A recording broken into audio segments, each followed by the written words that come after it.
than anyone else. This is the story of Craig MacTavish, the last NHL player to play without a helmet. In order to tell this roller coaster ride of a tale, allow me to take you back to June 15, 1978, when the Boston Bruins selected Canadian centre Craig MacTavish out of the University of Massachusetts Lowell in the 9th round of the NHL entry draft. Before MacTavish would get his opportunity to suit up in the best hockey league in the world, a year after he was drafted, in August of 1979, the NHL's president at the time, John Ziegler, announced that protective helmets would become mandatory league-wide for players signing their first NHL contract from that day forward, stating that the players would be provided with, quote, an additional safety factor thanks to the protection that helmets would provide them in the years that followed. However, a grandfather clause was agreed upon where players who had already played in the NHL without a helmet and rookies who had signed a pro contract before the cutoff date would still be able to play in the league without a helmet for the rest of their careers, provided they signed a liability waiver with the league, of course. Luckily for MacTavish, he was able to get his first pro contract with the Boston Bruins signed before this deadline. Though he would go on to use a helmet for most if not all of his time with the Bruins, having used one in college before being drafted, MacTavish could still choose to enact this grandfather rule and play without a helmet at any point in his NHL career. And use that rule he would. Following this addition to the league's rulebooks, the Canadian forward would spend the next 3 seasons of his career bouncing between Boston and the AHL, before earning a full-time roster spot with the Bruins for the 82-83 NHL season. After putting up 44 goals and 110 points in 217 regular season games split over 5 seasons with the Bruins, in a completely unexpected twist, MacTavish would miss the entire 84-85 NHL season after pleading guilty to DUI and vehicular homicide charges, when it was discovered that MacTavish had struck and killed a 26-year-old woman while he was driving his car under the influence of alcohol. MacTavish's guilty plea would see him sentenced to just a single year of imprisonment for the offences, where he supposedly spent his time in jail watching every NHL game that was televised in the prison. So much for doing hard time. Once his year in the slammer was up and he was cast back into society, MacTavish was quickly released from his contract with the Boston Bruins. However, the former 9th round draft pick was able to find his way back into the NHL very soon after, as he signed with the Edmonton Oilers for the upcoming 85-86 season. Though you may be a little confused as to how a convicted murderer was able to return to the league so fast and so easily, it was suggested at the time that Bruins general manager Harry Sinden, who felt that MacTavish needed a fresh start away from Boston,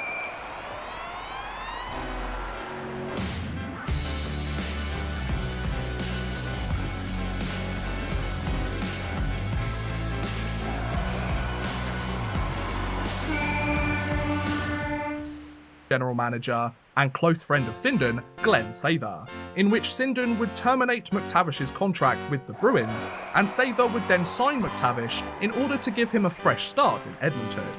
So a man who pled guilty to vehicular homicide was able to return to his life and his career as if nothing happened, thanks to his boss pulling in a favour with his best friend. It really is all about who you know, isn't it? MacTavish would use this move across the Canadian border as an opportunity to get away from the media attention waiting for him in Boston, focus solely on playing hockey, and prove that he was worth taking a chance on despite his past mistakes. Though he had played his entire stint in Boston with a helmet on, having practiced without one for a very long time, and with his move to a new city giving him a chance to change his on-ice image, MacTavish decided that he would make use of the grandfather clause and begin his tenure with the Edmonton Oilers without a helmet. The Oilers' gamble in acquiring a controversial character with a new helmetless playing style would end up paying dividends for them, as MacTavish would go on to play parts of 9 seasons with the Oilers, score his career high in goals with 23 in 85-86, and his career high in points with 52 in 88-89, en route to notching 155 goals and 331 points in 701 regular season games. Not only that, but MacTavish would play his part in helping Edmonton continue their dominant dynasty of the mid to late 80s, scoring 37 points in 113 playoff games, en route to lifting the Stanley Cup 3 times with the Oilers in 1987, 1988 and 1990. Oh, and if all of that wasn't enough, MacTavish also served as Edmonton's team captain between 1992 and 1994. Not bad for a guy who spent a year in prison midway through his career, eh folks? Though he would play pretty much his entire tenure in Edmonton without a helmet on, it is said that during the 88-89 NHL season, MacTavish gave the idea of wearing a bucket one last try. However, after overheating and throwing up on the bench during a game while he was wearing one, MacTavish decided that it wasn't worth the hassle and he would stick to what had worked for him in the past. After all, it's hard to convince a player to put a hat on again if they've won 3 Stanley Cups without one, you know. By the 93-94 NHL season, MacTavish was the only player left in the entire National Hockey League without a helmet on, with other helmetless heroes such as Randy Carlyle, Doug Wilson, Rod Langway and Brad Marsh having called it a day on their respective careers at the conclusion of the season prior. MacTavish would continue to suit up for the Oilers as the only player without a hat on until a late season trade on March 21st, 1994, which saw MacTavish swap oil country for the bright lights of Broadway, as he was shipped off to the New York Rangers in exchange for Todd Marchand. The Canadian forward would score 6 points in 12 regular season games and 5 points in 23 playoff games as he helped the New York Rangers clinch the 1994 Stanley Cup, lifting the 4th and final championship of his playing career and cementing himself as the last player in NHL history to hoist the Stanley Cup without wearing a helmet. Following another Cup win, MacTavish took his talents to Pennsylvania and signed as a free agent with the Philadelphia Flyers for the 94-95 season.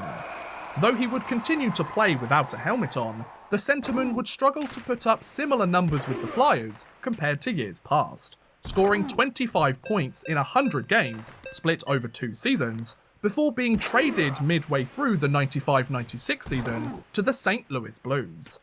The former 9th round pick would spend the rest of that year, as well as the following 96-97 season with the Blues, and have even more difficulty producing for his new team, as he scored just 8 points in 63 regular season games. On April 20th, 1997, Craig MacTavish suited up in his final NHL game, going scoreless in his first and only playoff appearance during the 1997 postseason. After the Blues were eliminated from the playoffs and MacTavish's contract with St. Louis was up, the 39-year-old forward decided to hang up his skates and retire from playing pro hockey, finishing his 17-year NHL career with 213 goals and 480 points in 1,093 regular season games, as well as 58 points in 193 playoff games. In doing so, MacTavish became the last player in NHL history to play without wearing a helmet, continuing the tradition alone for an extra 4 years after anyone else had played helmetless. Following the conclusion of both his career and the no-helmet era of the National Hockey League, MacTavish quickly moved himself from sitting on the bench to standing behind it, as he spent 2 seasons serving as an assistant coach for the New York Rangers and a year as an assistant coach for the Edmonton Oilers, before being promoted to the head coaching position in Edmonton for the 2000-01 season. Although MacTavish was able to help the Oilers make a surprise return to the Stanley Cup Finals in 2006, his tenure as coach of the Oilers would largely be remembered as mediocre at best, as he would go on to spend 8 seasons behind the bench, make the playoffs just 3 times, and finish with a 301, 252 and 56 record with 47 ties in 656 games. After being relieved of his coaching duties in Edmonton at the conclusion of the 08-09 NHL season, MacTavish briefly spent some time as a hockey commentator for TSN, spent the 11-12 season coaching the AHL Chicago Wolves, before rejoining the Oilers organization in 2012 as the Senior Vice President of Hockey Operations. MacTavish would serve in his new role for a little over a year, before being promoted to General Manager in 2013. The former captain of the franchise would serve as GM for 2 years, briefly serve as interim head coach, be named Vice President of Hockey Operations again in 2015, before leaving the Oilers organization for good in 2019. Since then, MacTavish has signed a 2-year contract to serve as the head coach of the KHL's Lokomotiv Yaroslavl, but was fired just 8 games into the 1920 season, coached Team Canada as they lifted the 2020 Spengler Cup, and currently serves as the head coach of Swiss National League side Lausanne HC, a position he is expected